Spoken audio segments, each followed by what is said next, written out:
In the beginning, before there were temples or scriptures, before kings ruled and wars were fought, there was only one truth moving through all creation, the sacred word.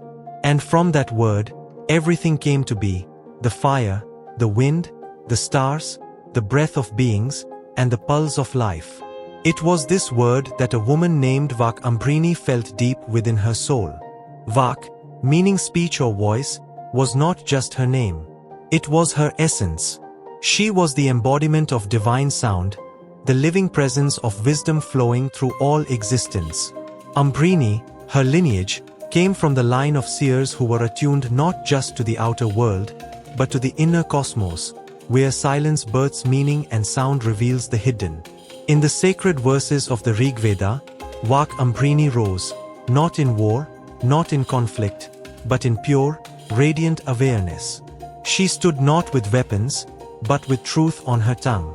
Her hymn, known as the Devi Sukta, is one of the most powerful declarations in all of Vedic literature. She did not speak as someone worshipping the divine. She spoke as the divine. Her voice rang through the stillness of time. She said, "I am the queen, the gatherer of treasures. I am the knower, the first among those who are worthy of worship." She was not boasting. She was awakening. "I move among the gods. I support the mighty. I am the one who creates, sustains, and dissolves." With each line, she revealed the nature of the eternal feminine power, not as someone separate from the gods, but the very force that gives them their strength. "I stretch the bow for Rudra. I support both Mitra and Varuna. I bear the weight of heaven and earth. I give birth to the Father of all." These were not metaphors.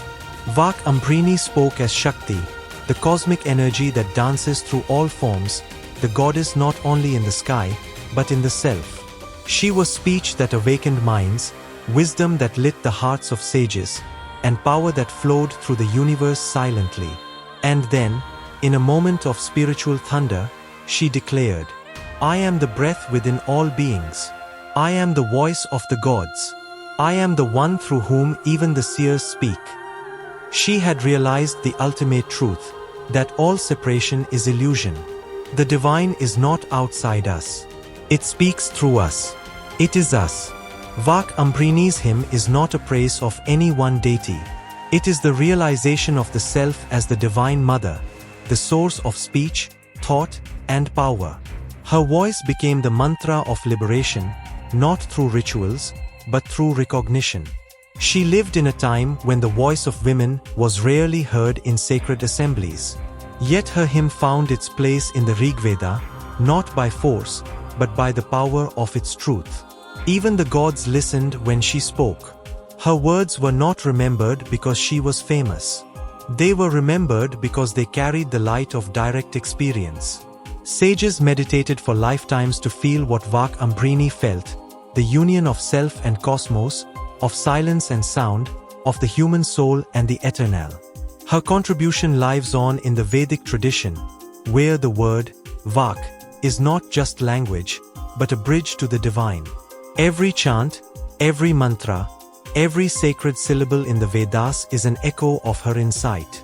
She teaches us that speech is sacred when it comes from truth, that power is divine when it flows through compassion, and that the voice of the gods is not in the heavens alone, it also whispers within the seeker.